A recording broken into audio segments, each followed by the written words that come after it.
Hello and welcome to Eyes on Research, the podcast that digests the latest scientific innovations in eye research using simple and understandable terms. I am your host, Thales Guimaraes, medical doctor and clinician scientist at Moorfields Eye Hospital.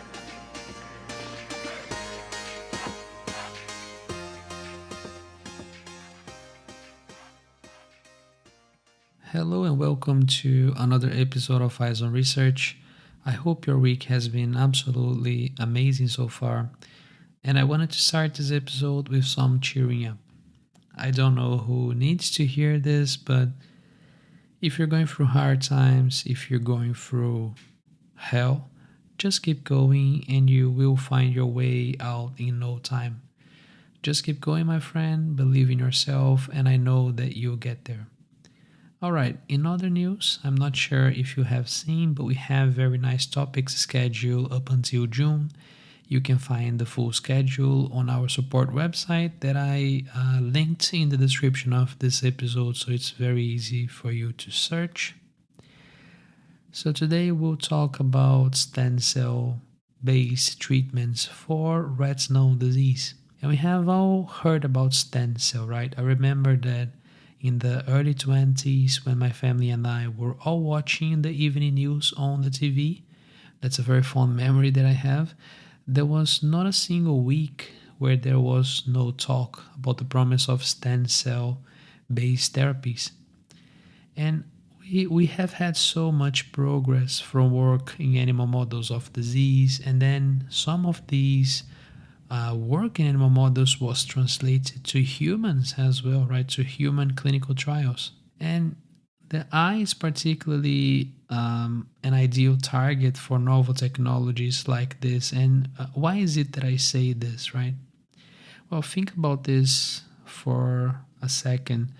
The eye is highly compartmentalized, meaning that different sections of the eye are very separated from each other, very different from each other, right? These are in different compartments.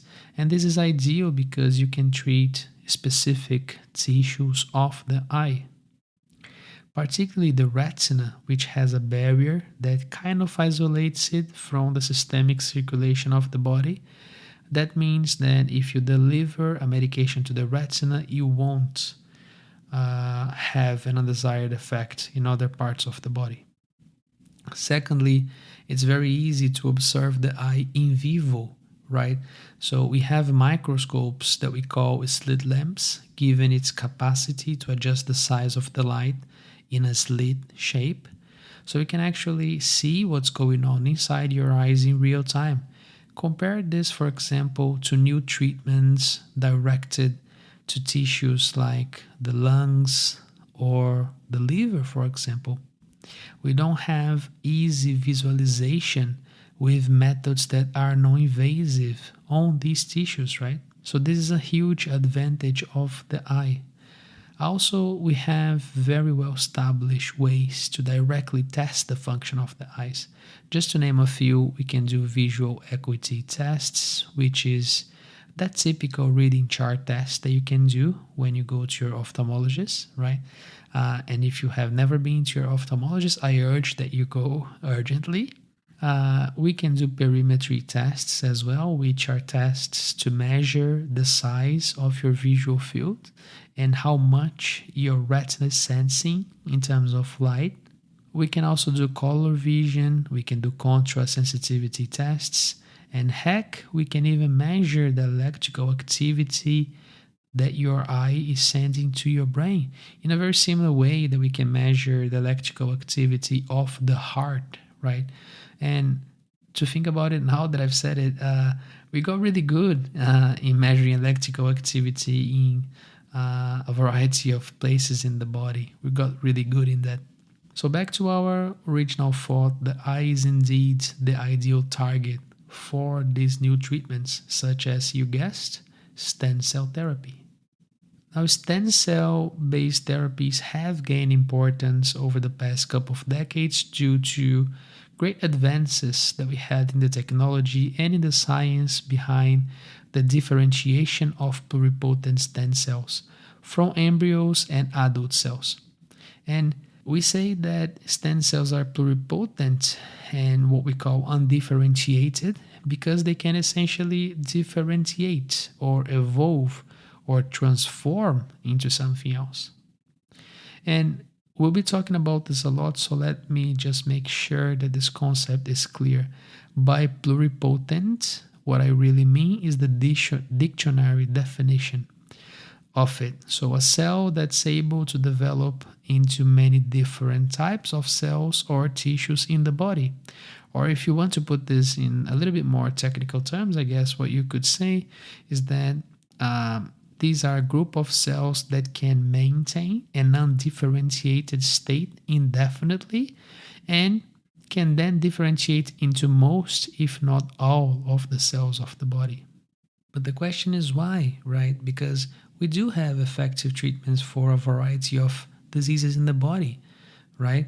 And we do have stuff like gene therapy, which is completely revolutionizing the field of medicine. So, why? Why would we spend time with stem cell? Well, that's because usually for most of these other drugs, including gene therapy, the cells need to be alive, the cells need to be functional to benefit from the treatment. Whereas with stem cell, you are essentially performing a regenerative treatment, even in the cases where all cells are lost, right? So it's another way of doing a procedure, it's another approach. Think about gene therapy for a moment, right? And I talk about gene therapy a lot because, it's huge in ophthalmology right now.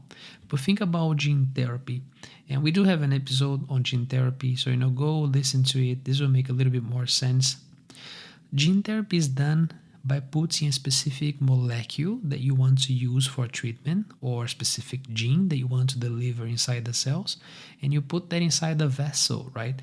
Or something that carries this information inside the cells. We also call these vectors. And for this, we typically use a virus that we call adeno-associated viral vectors, in short, AAV. And we then use bioengineering processes to modify the properties of these viruses, which then infect the cells, deliver this information or these molecules into the cells, and you have the effect that you're looking for. Now, simplistically, for gene therapy to work, you need the cells to be alive because it needs to have something to infect, something to deliver the molecule to. Stem cell based treatments use an entire different concept where you can actually provide new cells to areas that have otherwise no cells left. How cool is that, right? So, this is the introduction that we needed to give to proceed with our episode today. Now, in what context is this being used for retinal diseases? And remember that the retina is this film-like tissue that we have in the back of our eyes, which has many millions of light-sensitive cells named photoreceptors, which are essential for vision. And below the photoreceptors, we have a supportive tissue that is called the retinal pigmented epithelium, right? Tracing a parallel, you can kind of consider it as the skin of the retina, and it has many maintenance functions. There are specific forms of diseases in the retina that we collectively call degenerative retinal diseases, and this is a group of disorders that essentially leads to loss of vision. By retinal degeneration, what I mean is dysfunction of the light sensitive cells in the retina or the epithelium of the retina, right? And these are cells that do not regenerate. Hence, it becomes easy to understand why stem cell is a promising technology for this stuff, right? Some of these diseases can be acquired, like, for example, diabetic retinopathy and age-related macular degeneration, while others have a genetic component and are usually inherited, such as retinitis pigmentosa and Stargardt disease. And by the way, I'm just going to say this again. We have an episode that aired 2 weeks ago on age-related macular degeneration, and we also have an episode. We also will have an episode that's going to air in the next couple of weeks about Stargardt disease. So keep posted, as this will all make more sense. But age-related macular degeneration is the most common type of severe visual loss in adults over 50 years of age. So it's very relevant, right? The combined incidence of these retinal degenerations is extremely high. It's a quite common cause of visual loss. The estimates are that a third of the population, about 75 years of age, has age-related macular degeneration, while it's projected that by 2045, around 700 million people will have diabetes, with around 20% of those having diabetic retinopathy. And then we have retinitis pigmentosa, Stargardt disease, right? These are the most common forms of inherited retinal disease. If you take retinitis pigmentosa, for instance, it affects 1 in 3,000 individuals, so it's not that rare.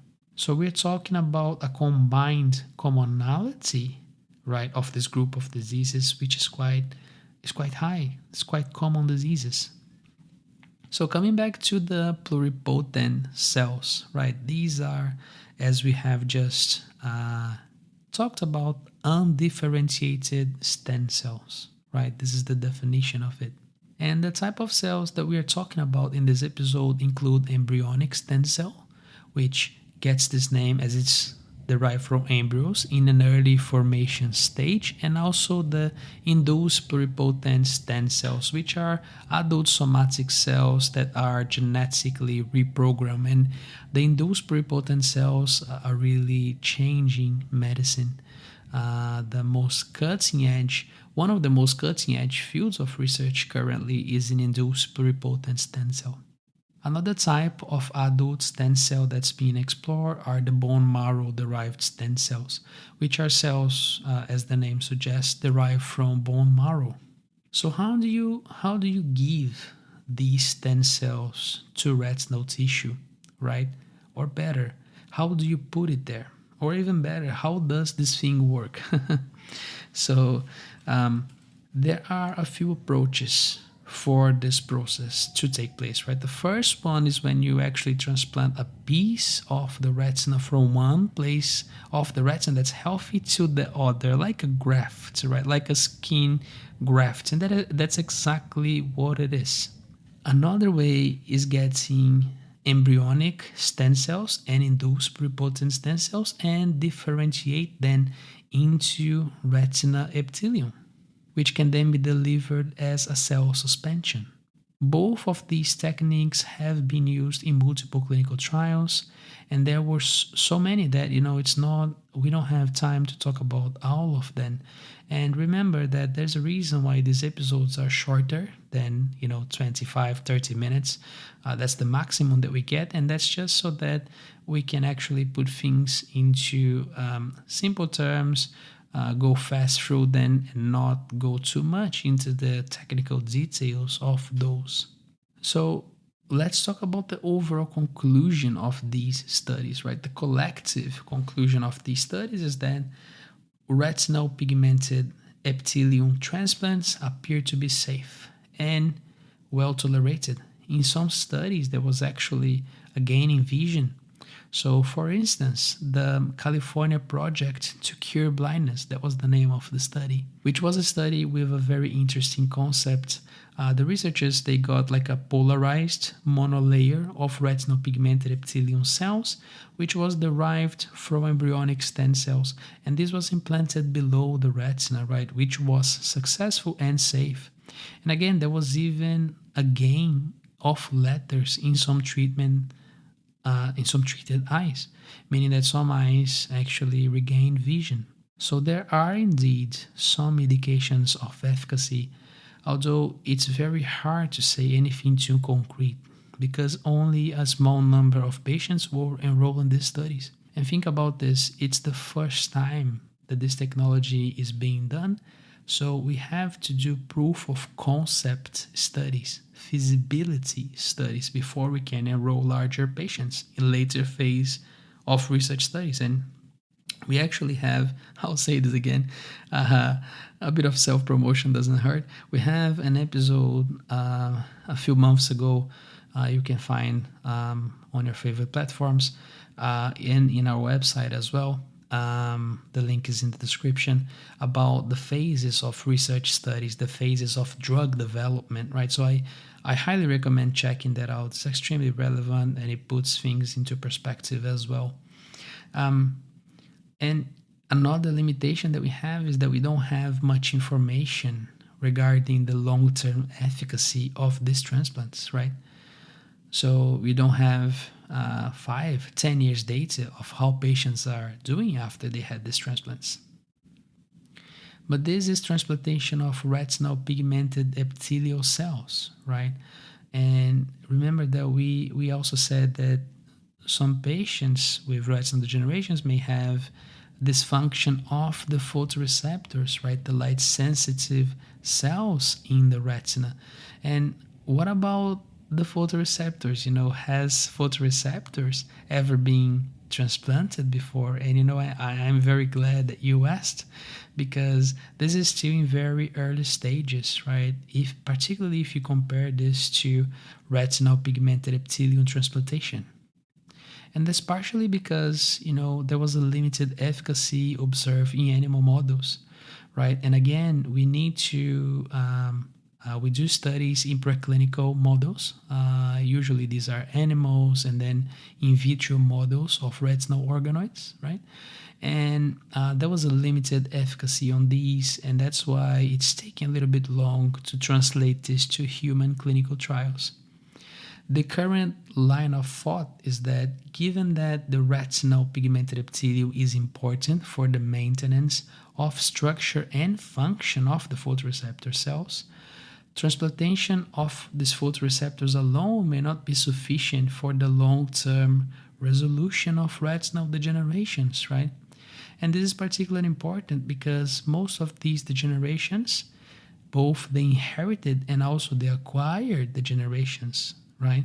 They end up affecting both cells in one way or another. So it's very common that you have a disease that will affect the epithelium of the retina. But again, remember that this is a supportive tissue, so you may have an effect in the photoreceptors as well, right? So in one way or another, both of these tissues are going to be affected. Thus, these patients may benefit way more from a combined procedure, right? A combined photoreceptor retinal pigmented epithelium transplant. And this is a vastly unexplored field. We are talking about the very cutting edge of research right now. But we hope that some of the labs that are testing these technologies will publish their work soon, and then we'll have more information about it. And I say this a lot about stem cell to my patients. I think the next Nobel Prizes, some people will be Nobel winners, the people who actually are able to make this work, right, in retinal disease. I really think that that's the case. That's the next the next huge jump that we'll have in ophthalmology treatment. But the real question is, where are we going? Well, there are various protocols now to generate retinal pigmented epithelium, photoreceptors, and other types of retina cells.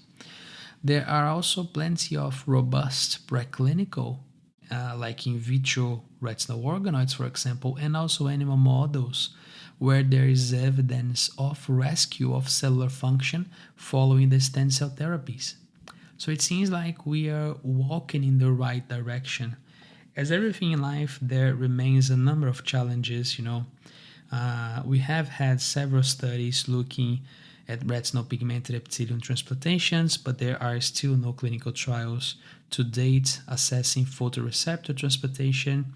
This will need to be a slow process, to optimize and determine the safety in a proof of concept study, in a feasibility study, to then start further larger clinical trials with larger populations of affected patients. So indeed, it is still a long run. It's still a long road. We're talking about many years, possibly decades, until a technology like this is available to use in clinics. There's still a risk of rejection as well, right? As is the case for every transplant that we have in the body. However, this issue will be less common when used induced pluripotent stem cells obtained from the patients themselves, right? But again, you have to take the induced pluripotent stem cells from the patient. Then you need to take this to addition. You have to do a multi-step process to make this ready to be implanted again in the patient, which exponentially complicates the procedure. But we're getting there, I think. So, keep posted. In summary, currently there are no cell based therapies approved by the FDA for any retinal conditions. There are unregulated cell therapy clinics that are run by criminals, right? That's what these people are. There's no easy way around this. And they charge extremely high prices and they fool patients. So I always tell patients, do not wait until you go to your doctor, until you go do your revision, right? Your annual follow-up or your 6 monthly follow-up, right? Do your own research in the meantime as well. This will increase your awareness, this will increase your knowledge of what's going on in the field, particularly if you have a disease or if you have a family member who you take care of that has a disease. But it's not only the patient's fault, right? We have to make the regulations of countries to be more severe, more strict, right? To punish these people that are doing disservices to vulnerable patients, right? Regenerative medicine is indeed complex, but there's also great promise. It is an exciting field with tremendous potential.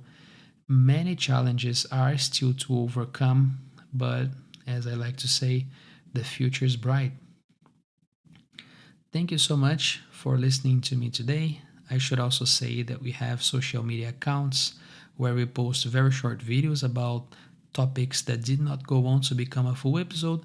So visit us on @EyesOnResearch on your favorite social media.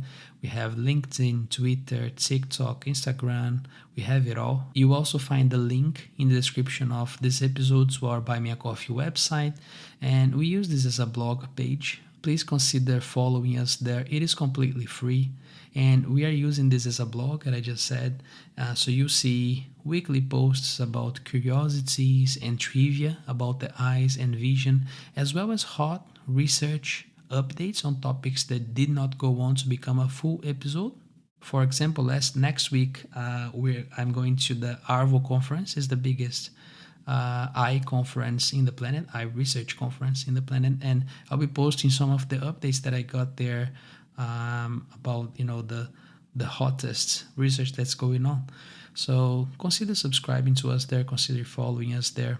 Our mission is making science more accessible to the population, and I hope we are actually making this become a reality. It is free, will always be free, but we are also completely self-funded. So if you have the means to, you can certainly donate in this Buy Me a Coffee website, which it's optional but highly appreciated. And you get access to special posts, episode transcripts, and very cool things. Like, for instance, you get to suggest themes for blog posts, short videos, or even full episodes. Anything that piques your interest, really. So do consider checking that out. In our website, the specifics are there. Otherwise, share this podcast widely amongst your friends and families, and make sure to give us a rating in your favorite platform for the show if you like what we do. This helps us a lot as well. Thank you very much, and as I always say, keep your eyes on research. Bye bye.